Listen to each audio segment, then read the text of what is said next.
بسم اللہ الرحمن الرحیم۔ السلام علیکم میرے عزیز بھائیوں اور بہنوں۔ یکم رجب سے 10 رجب تک کا دورانیہ اللہ تعالیٰ کی خصوصی رحمتوں اور برکتوں کا دور ہوتا ہے۔ یہ وہ ایام ہے جن میں قسمت کے فیصلے نرمی اور کرم کے ساتھ بندوں کے حق میں تبدیل ہوتے ہیں، لیکن یہ حقیقت ہر کوئی نہیں سمجھتا۔ کئی افراد ان دنوں کو معمولی سمجھ کر ضائع کر دیتے ہیں، حالانکہ قرآن مجید ہمیں یہ درس دیتا ہے کہ اللہ نے کچھ وقتوں اور کچھ دنوں کو خاص فضیلت اور برکت سے نوازا ہے، اور جو شخص ان موقعوں کو پہچان لیتا ہے وہی حقیقی طور پر فائز اور کامیاب ٹھہرتا ہے۔ ماہ رجب بھی ان منتخب مہینوں میں شمار ہوتا ہے جن میں اللہ کی جانب سے اپنے بندوں پر خیر و بھلائی کے دروازے زیادہ وسیع ہو جاتے ہیں۔ انسانی زندگی کا سب سے سنگین مسئلہ یہ ہے کہ وہ کوشش تو بہت کرتا ہے مگر اس کے ثمرات اس کے حق میں نہیں آتے۔ کوئی رزق کی تنگی سے پریشان ہے، کوئی رشتہ ازدواج میں حائل رکاوٹوں کا سامنا کر رہا ہے، کوئی نسل کی آرزو میں تڑپ رہا ہے، کوئی قرضوں کے بوجھ تلے دبا ہوا ہے، اور کوئی نصیب کی سخت فیصلوں سے نا امید ہو گیا ہے۔ قرآن مجید ہمیں یہ تعلیم دیتا ہے کہ روزی، عزت، اطمینان اور کامیابی سب کچھ اللہ کے اختیار میں ہے، اور اللہ جب ارادہ فرماتا ہے تو بند راستوں کو بھی کھول دیتا ہے۔ ماہ رجب ہمیں یہ پیغام یاد کرواتا ہے کہ یہ وہ موقع ہے جب انسان کو دنیاوی سہاروں سے توجہ ہٹا کر اللہ کی طرف مکمل انہماک کے ساتھ رخ کرنا چاہیے، کیونکہ جو بندہ اللہ کی طرف ایک قدم آگے بڑھاتا ہے اللہ اس کی طرف متعدد قدم بڑھاتا ہے، اور یہی وہ راز ہے جو قسمت کو تبدیل کر دیتا ہے، نصیب کو نئی جہت عطا کرتا ہے اور بندے کی زندگی میں ایسی حیران کن تبدیلیاں لاتا ہے جن کا وہ خود بھی اندازہ نہیں لگا سکتا۔ سورہ کوثر کا نزول قرآن مجید میں ایک منفرد پیغام کے ساتھ ہوا ہے۔ یہ سورت ہمیں یہ سبق سکھاتی ہے کہ اللہ جسے دینا چاہے اسے کمی کے باوجود فراوانی عطا کر دیتا ہے، اور جسے روکنا چاہے اسے بہت کچھ ہونے کے باوجود خالی ہاتھ رکھ دیتا ہے۔ کوثر کا مفہوم صرف مادی نعمتوں تک محدود نہیں بلکہ دل کا اطمینان، دعا کی اجابت، ارادے کی پاکیزگی اور اللہ کی خصوصی مدد بھی شامل ہے، اور یہی عناصر ہیں جو انسان کی قسمت کو بدلتے ہیں۔ یکم رجب سے 10 رجب تک کا عرصہ در حقیقت انسان کو یہ موقع فراہم کرتا ہے کہ وہ اپنی زندگی کے منتشر معاملات کو اللہ کے حضور پیش کر دے، اپنی لاچاری کو تسلیم کر لے، اپنی خامیوں اور خطاؤں کا اقرار کرے، اور خالص تواضع کے ساتھ اللہ سے یہ توقع رکھے کہ وہی اس کی قسمت کو درست کر سکتا ہے۔ قرآن مجید میں کئی مقامات پر یہ واضح کیا گیا ہے کہ اللہ نا امیدی پھیلانے والوں کو ناپسند فرماتا ہے، بلکہ وہ ان بندوں سے خاص شفقت رکھتا ہے جو شکست خوردی کے باوجود اسی کے آستانے پر پہنچ جاتے ہیں۔ ان ایام میں سورہ کوثر کو خاص توجہ اور اخلاص کے ساتھ تلاوت کرنا انسان کے دل میں یہ قوی یقین پیدا کرتا ہے کہ اللہ تنگی کو بھی وسعت میں تبدیل کر سکتا ہے، حائل مشکلات کو بھی راستہ بنا سکتا ہے، اور تاریکیوں کے بعد اجالا عطا فرما سکتا ہے۔ یہی سبب ہے کہ صاحبان علم نے ان دنوں کو ضائع نہ کرنے کی تاکید فرمائی ہے، کیونکہ یہ موقع ہر بار نہیں ملتا۔ جو شخص اسے غنیمت سمجھ لے وہ اپنی آنے والی زندگی کو سنوار سکتا ہے۔ قرآن مجید ہمیں یہ بھی بتاتا ہے کہ قسمت کا تبدیل ہونا کوئی سحر یا اچانک واقعہ نہیں بلکہ یہ بندے کے دل کی کیفیت تبدیل ہونے سے آغاز پاتا ہے۔ جب دل میں قوی اعتماد پیدا ہو جاتا ہے، جب زبان پر گلے شکوے کی بجائے امید کے الفاظ آتے ہیں، اور جب آنکھوں سے آنسو اللہ کی خشیت اور محبت میں بہتے ہیں، تو پھر اللہ کی نصرت ایسے ذرائع سے آتی ہے جن کا انسان نے کبھی تصور بھی نہیں کیا ہوتا۔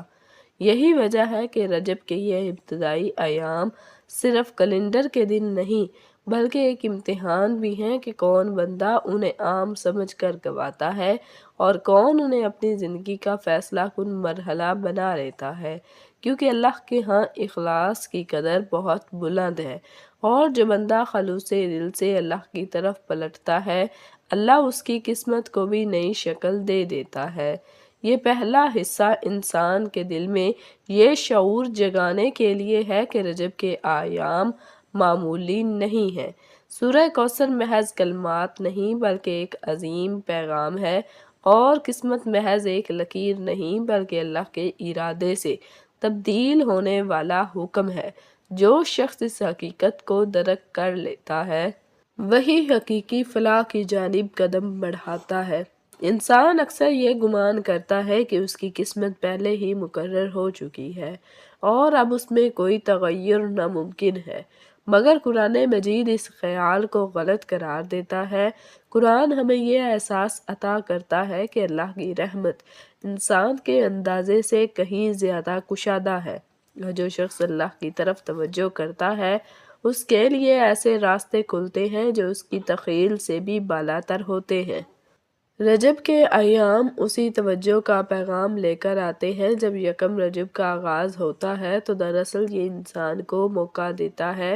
کہ وہ اپنی زندگی کا جائزہ لے، یہ غور کرے کہ اس نے کن چیزوں پر اعتماد کیا اور کہاں وہ شکست کھا گیا، کن دروازوں پر دستک دی اور کہاں سے مایوسی ملی۔ پھر وہ یہ سمجھے کہ حقیقی سہارا صرف اللہ ہے، کیونکہ قرآن مجید ہمیں متعدد بار یہ درس دیتا ہے کہ جو اللہ پر توکل کرتا ہے اللہ اس کے لیے کافی ہو جاتا ہے۔ سورہ کوثر کی ہدایت یہ ہے کہ اللہ اپنے بندے کو کم عمل پر بھی کثیر تعداد دے سکتا ہے، مگر شرط یہ ہے کہ ارادہ پاک ہو اور دل میں پختہ یقین ہو۔ رجب کے ایام میں یہ یقین مزید مستحکم ہو جاتا ہے، کیونکہ یہ مہینہ خود شہادت دیتا ہے کہ اللہ بندوں کو آزمائش کے بعد آسانی عطا فرماتا ہے، اور جو شخص صبر اور یقین کے ساتھ اس کی طرف رجوع کرے اس کی زندگی کبھی خالی نہیں رہتی۔ اکثر لوگ کہتے ہیں کہ ہم نے کئی دعائیں مانگی مگر کچھ تبدیل نہیں ہوا، مگر قرآن مجید یہ واضح کرتا ہے کہ بعض اوقات دعا کی قبولیت میں تاخیر ہوتی ہے، کیونکہ اللہ بندے کو اندرونی طور پر تبدیل فرما رہا ہوتا ہے، اس کی سوچ کو صحیح کر رہا ہوتا ہے، اس کے دل سے تکبر نکال کر عاجزی پیدا کر رہا ہوتا ہے، اور جب دل تبدیل ہو جاتا ہے تو حالات خود بخود بدلنے لگتے ہیں۔ یکم رجب سے 10 رجب تک کے ایام اسی باطنی تغیر کا وقت ہوتے ہیں۔ یہ ایام انسان کو یہ درس دیتے ہیں کہ وہ شکووں کو کم کرے اور شکر کو بڑھائے، کیونکہ شکر وہ کلید ہے جو نعمتوں میں اضافہ کرتی ہے۔ قرآن مجید میں صراحت سے فرمایا گیا ہے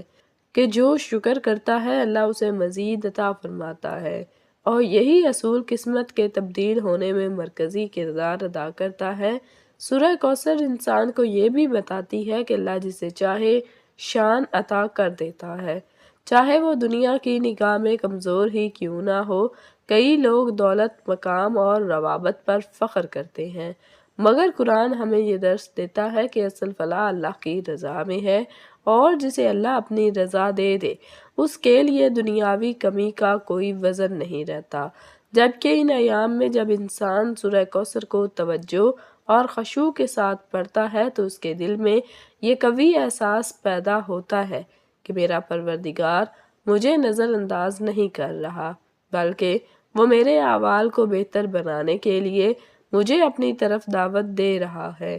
یہی احساس انسان کو معاصی سے دور اور اعمال صالحہ کی طرف راغب کرتا ہے، اور یہی نیکیاں آگے چل کر قسمت کے فیصلوں میں آسانیاں پیدا کرتی ہیں۔ قرآن مجید ہمیں یہ بھی سکھاتا ہے کہ اللہ کی مدد ہمیشہ شور و غل کے ساتھ نہیں کرنی، کبھی وہ خاموشی سے آتی ہے، کبھی وہ دل میں سکون کی شکل میں آتی ہے، اور کبھی وہ ایسے احکام کی صورت میں آتی ہے جنہیں انسان پہلے نقصان سمجھتا ہے مگر بعد میں وہی احکام اس کے لیے نعمت بن جاتے ہیں۔ رجب کا مہینہ اسی پوشیدہ مدد کا پیغام لے کر آتا ہے۔ یہ ایام انسان کو یہ سبق دیتے ہیں کہ وہ اللہ کے فیصلوں پر خوشی سے راضی رہنا سیکھے، کیونکہ رضا وہ بلند مقام ہے جہاں پہنچ کر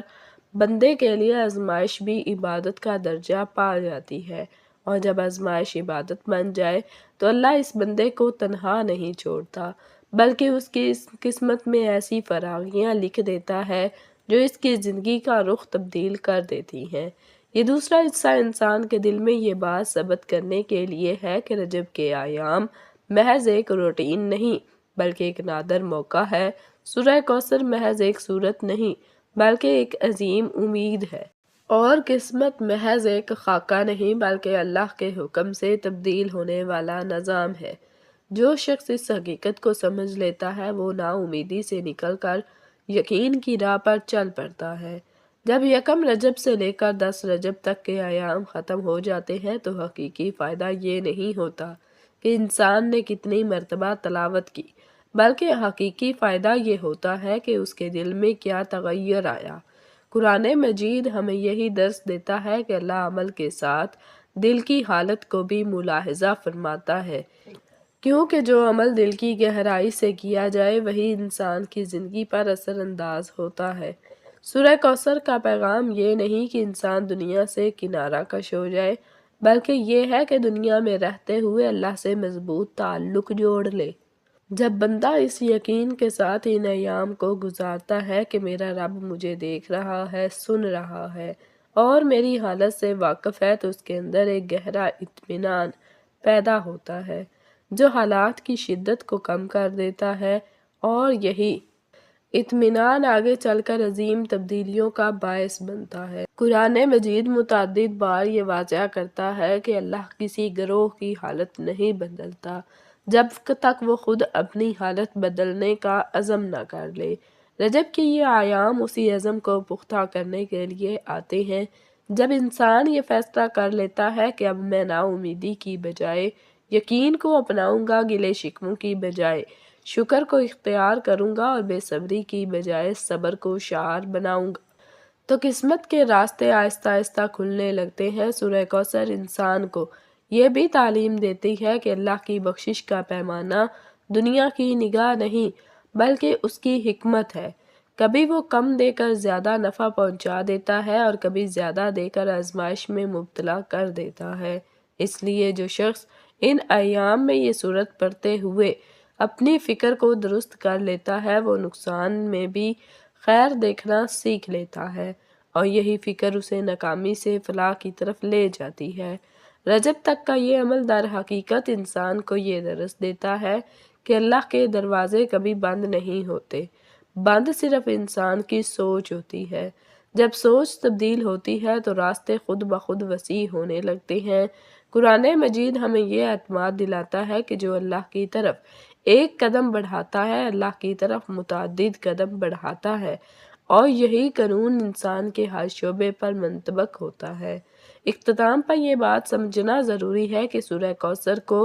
ان ایام میں تلاوت کرنا کوئی سحر نہیں بلکہ ایک باشعور رجوع ہے، ایک ایسا رابطہ ہے جو انسان کو اس کے پروردگار سے دوبارہ ملا دیتا ہے، اور جو یہ رابطہ مستحکم ہو جاتا ہے تو نصیب اور قسمت کے احکام بھی اللہ کی رحمت کے تابع ہو جاتے ہیں، کیونکہ اللہ اپنے اس بندے کو کبھی خالی ہاتھ نہیں رکھتا۔ جو اس پر پوری طرح بھروسہ کرتا ہے یہی وہ پیغام ہے جو رجب کے ایام، سورہ کوثر کی برکت اور قرآن مجید کی ہدایت انسان کے دل میں پیدا کرتی ہے، اور یہی پیغام انسان کو تاریکی سے نور کی طرف، نا امیدی سے امید کی جانب اور کمزوری سے قوت کی طرف گامزن کرتا ہے۔